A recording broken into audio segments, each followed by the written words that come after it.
नमस्कार दोस्तों, आपका अपने यूट्यूब चैनल एग्जाम फ्रिजन में स्वागत है। दोस्तों, इस वीडियो में हम लोग कंप्यूटर के 20 क्वेश्चन को देखने वाले हैं। 20 नहीं, 25 क्वेश्चन को देखने वाले हैं। तो आपसे रिक्वेस्ट है, वीडियो को पूरा देखिएगा और क्वेश्चन को सॉल्व करने की कोशिश करिएगा। तो चलिए, आपका पहला क्वेश्चन है, गूगल क्रोम क्या है? आपके ऑप्शन है operating system, antivirus, web browser या फिर एप्लीकेशन सॉफ्टवेयर। तो गूगल क्रोम आपके जो फ़ोन में होता है, जिसकी मदद से हम क्या करते हैं, इंटरनेट को, किसी भी वेबसाइट को एक्सेस करते हैं। तो वह क्या है आपका? जी बिल्कुल सही जवाब, वेब ब्राउजर है। ओके, अगला क्वेश्चन है, निम्नलिखित में से कौन सा ऑपरेटिंग सिस्टम है? निम्नलिखित में से कौन सा ऑपरेटिंग सिस्टम नहीं है? बताइए, कौन सा ऑपरेटिंग सिस्टम नहीं है? आपके ऑप्शन है DBMS, Linux, MS DOS, MS Windows.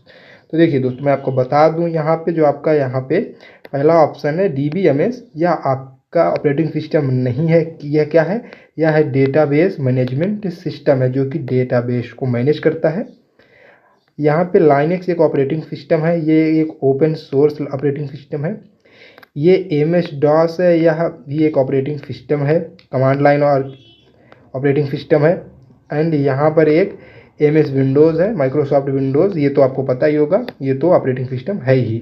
Okay, चलिए अगला क्वेश्चन है आपका यहाँ पे, बाइनरी नंबर सिस्टम में कितने अंक होते हैं? ऑप्शन है 2, 3, 4 या फिर 8।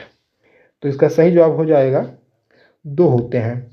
2 होते हैं, और वो भी कौन कौन से होते हैं? 0 और 1, केवल 2 अंक होते हैं आपके बाइनरी नंबर सिस्टम में।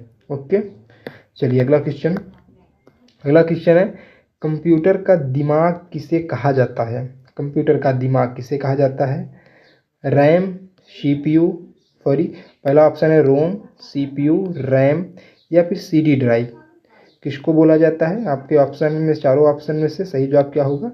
जी बिल्कुल सही जवाब, यहाँ पे CPU आप कंप्यूटर का दिमाग बोला जाता है, जिसका नाम क्या है? Central processing unit. ठीक है। रोम क्या है? रीड ओनली मेमोरी, या एक प्रकार से आपका मेमोरी होता है। रैम क्या है? रैंडम एक्सेस मेमोरी, यह आपका भी मेमोरी है। CD ड्राइव, यह भी आपका एक मेमोरी है। लेकिन यहाँ पे जो रोम है, यह आपका क्या है? नॉन वोलाटाइल मेमोरी है। और रैम एक आपका वोलाटाइल मेमोरी है। CD आपका एक प्रकार से सेकेंडरी मेमोरी डिवाइस है। ओके, और ये दोनों आपके प्राइमरी हैं। कौन कौन से? ये दोनों आपके प्राइमरी हैं। ओके, चलिए अगले क्वेश्चन पे चलते हैं। अगला क्वेश्चन है, CPU का पूरा नाम क्या है? आपके ऑप्शन है central processing unit, computer power unit, central power unit, central toggle unit. तो सही जवाब आपका हो जाएगा सेंट्रल प्रोसेसिंग यूनिट। CPU का फुल फॉर्म क्या होता है? Central processing unit. अगला क्वेश्चन है आपका, ऑपरेटिंग सिस्टम क्या है? ऑपरेटिंग सिस्टम क्या है? आपके ऑप्शन है एप्लीकेशन सॉफ्टवेयर, क्या है? एप्लीकेशन सॉफ्टवेयर, यूटिलिटी सॉफ्टवेयर या फिर सिस्टम सॉफ्टवेयर। तो कौन सा ऑप्शन सही होगा यहाँ पे? जी बिल्कुल सही जवाब आपका सिस्टम सॉफ्टवेयर है। देखिए, ऑपरेटिंग सिस्टम क्या है? आपका एक सिस्टम सॉफ्टवेयर। यह क्या करता है? आपके जो कंप्यूटर होता है, जो सिस्टम होता है, उसको चलाने में आपकी मदद करता है। ठीक है, यह आपको इंटरफेस देता है, हार्डवेयर से आपके इंटरेक्ट करता है। अब देखिए, एप्लीकेशन सॉफ्टवेयर कौन होते हैं? मान लीजिए सिस्टम सॉफ्टवेयर आपका हो गया MS विंडोज़। ठीक, MS विंडोज़ आपका सिस्टम सॉफ्टवेयर हो गया।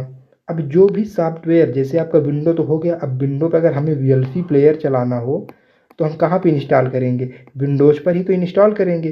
तो एप्लीकेशन सॉफ्टवेयर वे सॉफ्टवेयर होते हैं जो किसी भी सिस्टम सॉफ्टवेयर पर इंस्टॉल होते हैं। ठीक है, और यूटिलिटी सॉफ्टवेयर कौन सॉफ्टवेयर होते हैं? या भी आपके एक बार सिस्टम सॉफ्टवेयर की कैटेगरी में ही आते हैं। लेकिन क्या होता है, ये आपके एंटीवायरस होते हैं, या कंप्यूटर को फास्ट चलाने में मदद करते हैं। एक प्रकार से एंटीवायरस सॉफ्टवेयर को हम लोग यूटिलिटी सॉफ्टवेयर बोलते हैं।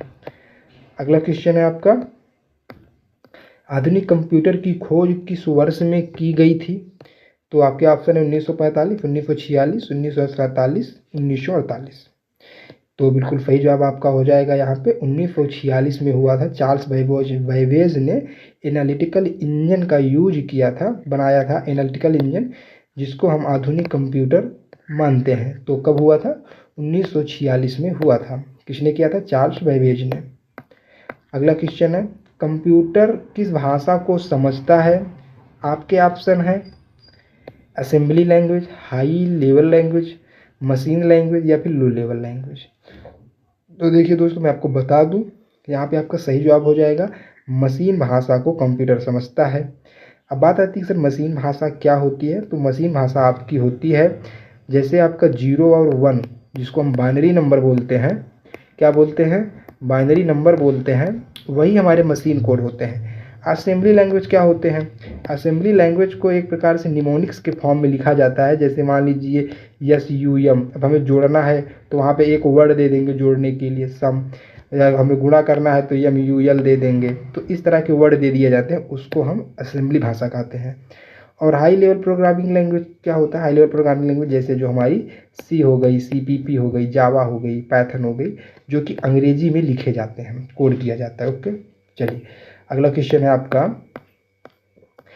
अगला क्वेश्चन है, कौन कुछ समय के लिए ही डेटा को स्टोर करके रखता है? कौन सी मेमोरी डेटा को बस कुछ समय के लिए स्टोर करके रखता है, मतलब परमानेंट उसमें डेटा स्टोर नहीं होता है? आपके ऑप्शन है डीवीडी, हार्ड ड्राइव, रैम या फिर रोम।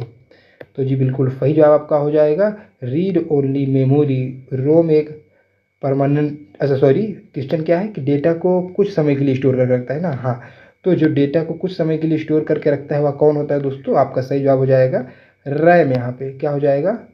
रैम हो जाएगा, रैंडम एक्सेस मेमोरी।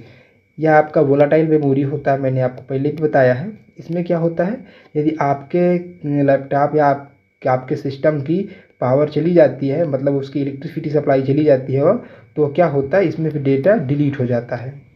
तो यह आपका क्या होता है, डेटा को कुछ ही समय के लिए रखता है। मान लीजिए हम वीएलसी प्लेयर चला रहे हैं, तो वीएलसी प्लेयर जब तक स्क्रीन पे चल रहा है तब तक इसको स्टोर करके रखता है। जैसे आप वीएलसी प्लेयर बंद करके एमएस ऑफिस ओपन करेंगे तो वीएलसी प्लेयर को यह डिलीट कर देगा अपने मेमोरी से, जिसको हम रैम बोलते हैं। ओके, अगला क्वेश्चन है, कौन हमेशा के लिए डेटा को स्टोर करके रखता है?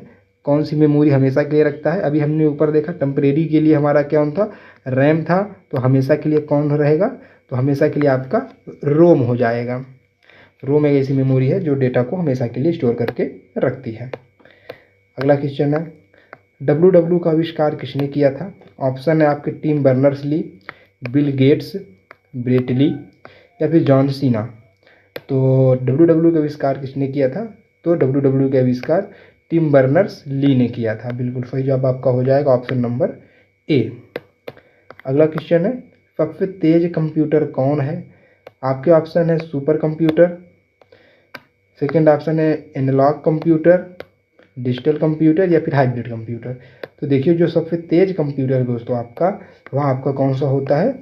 सुपर कंप्यूटर होता है। सबसे तेज आपका सुपर कंप्यूटर होता है। और सबसे पहला सुपर कंप्यूटर कौन सा था?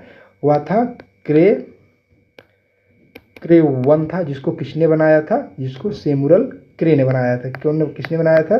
सेमुरल क्रे ने बनाया था। ओके, चलिए आगे चलते हैं। अगला क्वेश्चन है आपका, गूगल क्या है आपका? आपके ऑप्शन है ब्राउज़र है, सर्च इंजन है, ऑपरेटिंग सिस्टम है या फिर सॉफ्टवेयर है।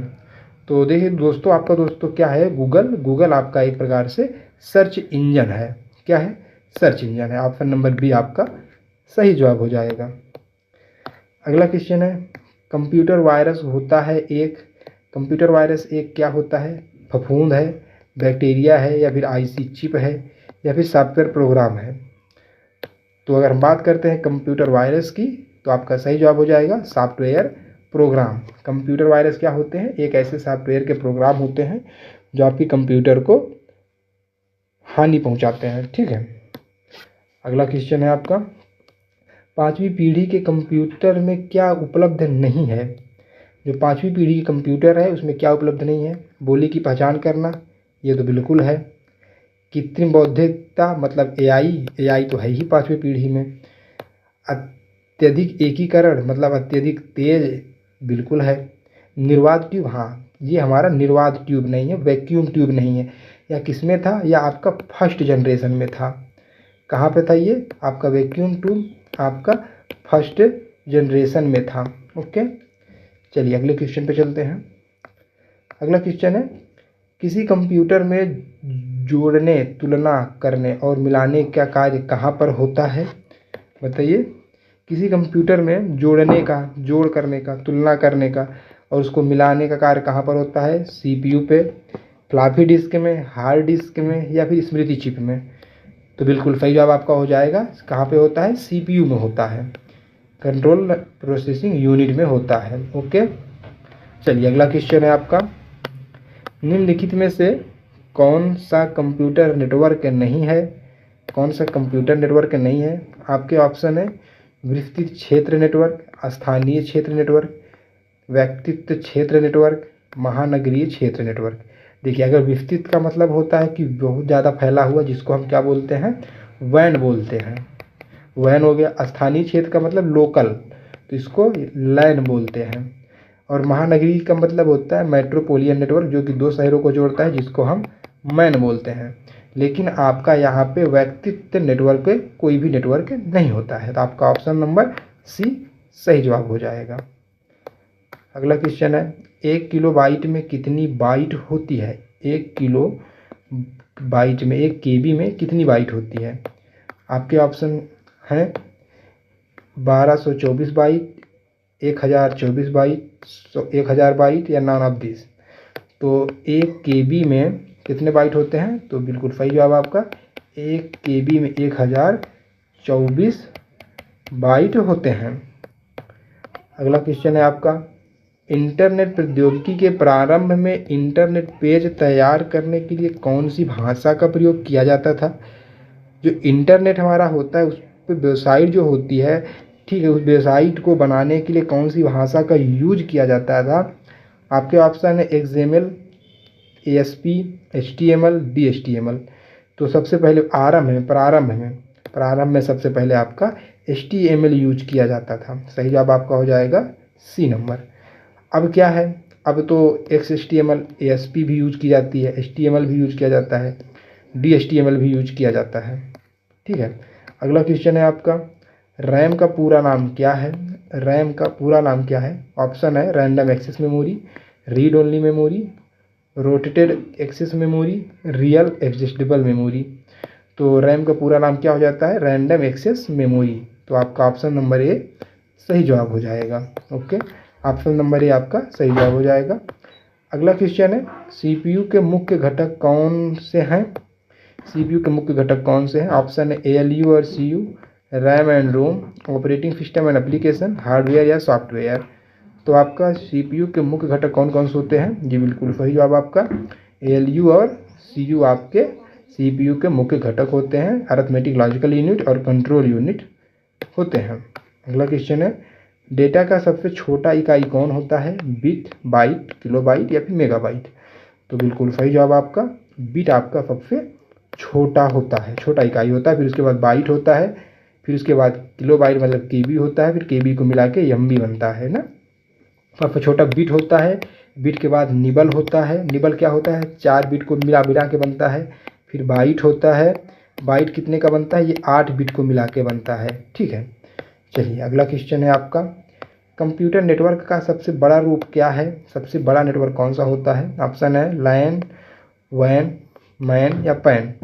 तो बिल्कुल सही जवाब आपका हो जाएगा वैन आपका सबसे बड़ा नेटवर्क होता है।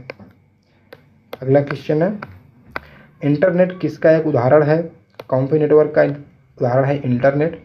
ऑप्शन है लैन, वैन, मैन या फिर पैन। तो बिल्कुल सही जवाब आपका हो जाएगा यहाँ पे वैन का उदाहरण है इंटरनेट। आपका इसका उदाहरण है वैन का उदाहरण है। अगला क्वेश्चन है आपका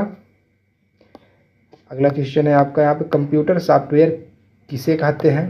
कंप्यूटर सॉफ्टवेयर किसे कहते हैं? आपके ऑप्शन है वह हार्डवेयर जो डेटा प्रोसेस करता है, वह प्रोग्राम जो हार्डवेयर को निर्देशित करता है, कंप्यूटर की फिजिकल इकाई, इनमें से कोई नहीं। तो देखिए यहाँ पे जो ऑप्शन नंबर बी है, ऐसे प्रोग्राम होते हैं जो कि हार्डवेयर को निर्देशित करते हैं कि क्या काम करना है। ठीक है, तो आपका सही ऑप्शन हो जाएगा ऑप्शन नंबर बी आपका सही जवाब हो जाएगा। ओके दोस्तों इस वीडियो में इतना ही।